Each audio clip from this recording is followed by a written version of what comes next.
guys, the filters are off right now. I'm sorry. This is garbage. HARP 2.0 is literally a debacle. Look, I hate to be negative here because we just got the program, but I, for one, am embarrassed to be a part of it. Let me just sum up our frustrations.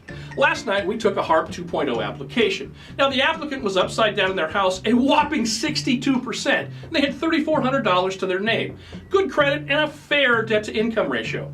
So after the loan app's finished, as some of you may know, you actually take the loan application and basically run it through some software that tells you and the clients if they're approved. We had our reservations on this one because after all, they're pretty far upside down and they don't have a whole lot in the bank. So I fully expected the software to deny the loan. To our surprise and dismay, it's approved. Now, most lenders would be happy that it's approved, but honestly, I was taken back a little bit. On one hand, the homeowner was about to receive some much needed help, but on the other hand, I knew I was about to originate a very, very risky loan. I mean, their loan to value was 162%, and they had $3,400 to their name. If that were my money and your money, I don't think that we would lend that out. It's not an asset, it's a ticking time bomb. So fast forward to the next day. First thing in the morning, we take another HARP 2.0 application. This time, the borrower made great money, almost $2 million a year. He had tons of money in the bank, and he owned several houses, and only 3 of those were financed, so most of his properties were free and clear. Credit was great. I mean, this guy literally is the ideal applicant. Well, one of his houses he purchased back in 2006 was slightly upside down, roughly 20%. So the borrower wanted to take advantage of HARP 2.0 and lower his interest rate. Long story short, we run the applicant through the very same software, and guess what happens? It denies him. It literally denied him. Unfriggin' believable. On one hand, we have a client with only $3,400 to his name and a home upside down by 62%, and they get approved. And oh, by the way, with an appraisal waiver. And on the other hand, we literally have the ideal applicant with tons of assets and great income, and we tell him, no, you're denied. Seriously? What the hell is wrong with this industry? Why can we not get it right? I mean, really. I've sat back and watched the government handle other issues lately, and I've thought to myself, what's the deal?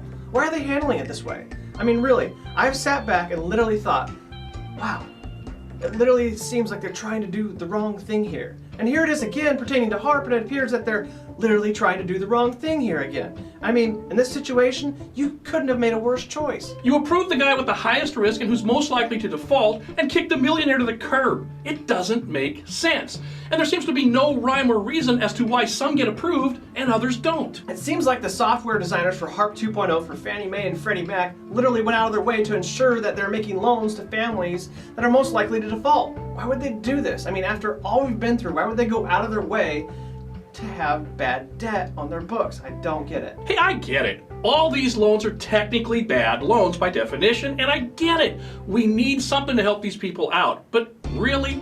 This is what the most powerful and innovative nation in the world comes up with? It's embarrassing. It's an extremely flawed system that's embarrassing to be a part of. Period. Fannie Mae, Freddie Mac, and Richard Cordray, you should all be ashamed of yourselves. Fannie Mae and Freddie Mac, I expect this from you guys, but I would think that Richard Cordray, the head of the CFPB, could step in and do something about this. After all, he is head of the very bureau tasked to oversee this debacle that we call the lending industry. Look, we're not trying to call Cordray out or anything because I'm guessing he doesn't even really know how bad the system really is. But with his power and oversight, it would sure be nice if someone stepped in with some common sense. I mean, it's been bad to be an originator lately, but this is a whole new level. If HARP 1.0 was a joke, then HARP 2.0 is the punchline. Lenders are fighting with it, some are offering it, some aren't, some just to their clients, some guidelines aren't followed, and the private lenders try to make up their own rules, and hey, I get it because, hey, it's their money, they should be able to make up their rules.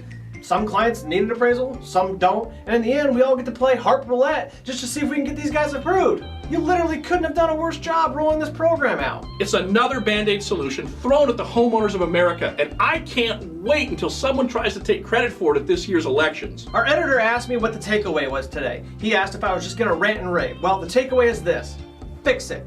Fix it. Get your damn act together, Washington, and fix the problem. Fannie Mae and Freddie Mac are under your conservatorship. Fix it. What can you and I do to fix it? It's a good question. Forward this message as much as you can until it hits Washington's desk. Maybe we're only the RE source, and maybe it's just you watching this right now, but when we start forwarding it around, it starts a domino effect, and hopefully the dominoes that fall after we press send make their way to Washington, D.C. The message is simple. This is an unacceptable solution, and it's destined for failure. Fix it.